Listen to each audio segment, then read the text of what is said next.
안녕, 안문현 선생님의 어린이 키티입니다. 오늘은 8월 4일 화요일이고요. 우리가 묵상할 말씀은 사사기 18장입니다. 우리 기도하고 시작할까요? 하나님 아버지 감사합니다. 오늘도 주님의 말씀을 묵상하게 해주셔서 감사합니다. 저희에게 말씀해 주시고 깨닫게 도와주세요. 예수님 이름으로 기도합니다. 아멘. 사사기 18장은 17장하고 이어져요. 17장에서 우리 미가 나왔죠? 엄마 돈 훔쳐가지고 도로 돌려줬더니 엄마가 그걸로 뭘 만들었어요? 신상을 만들었잖아요. 그래서 미가의 집에 신상이 있었고 에봇과 드라빔까지 만들어서 갖다가 놨다 그랬잖아요. 그리고 미가의 집을 지나가던 레위인 하나를 그냥 고용해서 그 사람을 제사장 삼아서 이렇게 하면 복 받겠지 생각했잖아요. 그런데 이제 18장에서 넘어가서는요. 어떤 일이 있냐면 단지파가 있어요. 이스라엘 12지파가 있잖아요. 원래 야곱의 12아들이 12지파가 되었어요. 근데 그 중에서 단이라는 지파가 있는데 그 단지파가 땅을 구하고 있었어요. 여호수아 시대에 이미 땅을 다 분배했거든요. 그런데 단지파는 자기에게 분배받을 땅을 잘 지키지 못했어요. 그래서 자기네가 살 땅을 지금 찾고 있었던 거예요. 여기서 찾고 있었다는 건 전쟁을 해서 그 땅을 빼앗아야 되는 그런 일이에요.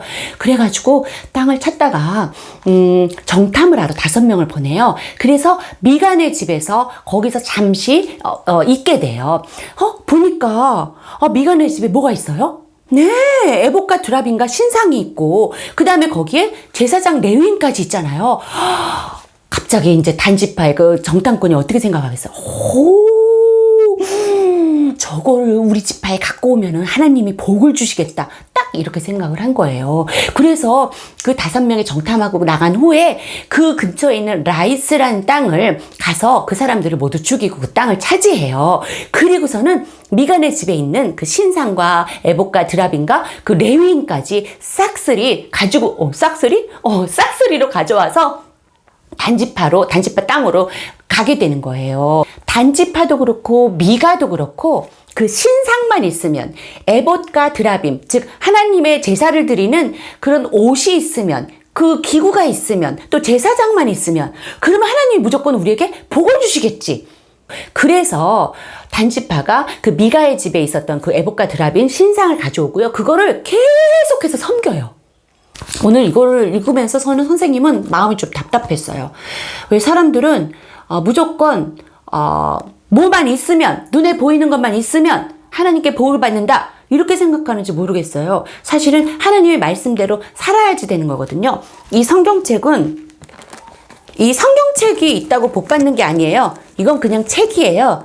이 말씀, 이 안에 있는 하나님 말씀대로 살아야지 하나님께서 복을 주시는 거거든요. 사사기 18장 5절에서 6절.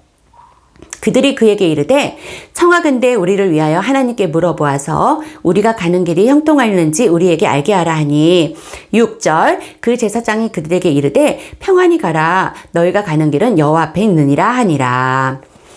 오늘 말씀에 가장 마음에 와닿는 단어나 문장은 무엇인가요? 저는 형통할지 우리에게 알게 하라. 이게 가장 마음에 와닿았습니다. 사실 이 5절, 6절은 어떤 장면이냐면 그 단지파의 5명의 정탐꾼이 미가의 집에 와서 그 레위인 제사장을 보고 우리를 위해서 우리가 이제 새로운 땅을 개척해서 나가니까 우리를 위해서 하나님께 좀 물어봐 주세요. 이런 장면이거든요. 그랬더니 그 제사장이 자기 마음대로 이렇게 형통하다라고 말하는 거예요. 그리고서 그 사람들이 라이스에 가서 결국은 그 땅을 빼앗았죠. 어떻게 보면 하나님께서 말하는 형통하다 이런 말이 맞은 것처럼 보이고 일이 술술 잘 풀린 것처럼 보이잖아요. 그런데 사실은 일이 술술 잘 풀린 것처럼 보여도 하나님께서 나온 일이 아닌 거는 잘못된 일이에요. 하나님의 자녀는 하나님의 말씀대로 살아야지 된다. 그런 말씀대로 살지도 않으면서 무조건 교회만 다니면, 무조건 헌금만 내면, 무조건 예배만 드리면 모든 일이 잘 되고 다 복 받는다고 생각하는 것은 잘못됐다. 저는 이렇게 마음에 와닿았고요. 하나님을 우상 믿듯이 그렇게 믿지 말고 하나님을 하나님으로 믿어야 한다. 저는 이렇게 묵상했습니다. 말씀으로 다짐하기. 나는 오늘 말씀에 따라 하나님으로 믿으면서 살아가겠습니다. 오늘의 기도 제목 하나님의 말씀을 듣고 하나님의 말씀을 따라 살지 내 맘대로 살지 않게 해주세요. 여러분 지금 혹시 휴가지에 가 있는 사람 없어요? 예, 휴가지에 가 있어도 이 큐티책 하나 들고 가서 큐티를 꼭 했으면 좋겠어요. 휴가지에 있다면 무사히 그곳에서 잘 휴가 보내고 오시고요. 저는 내일 뵙겠습니다. 안녕.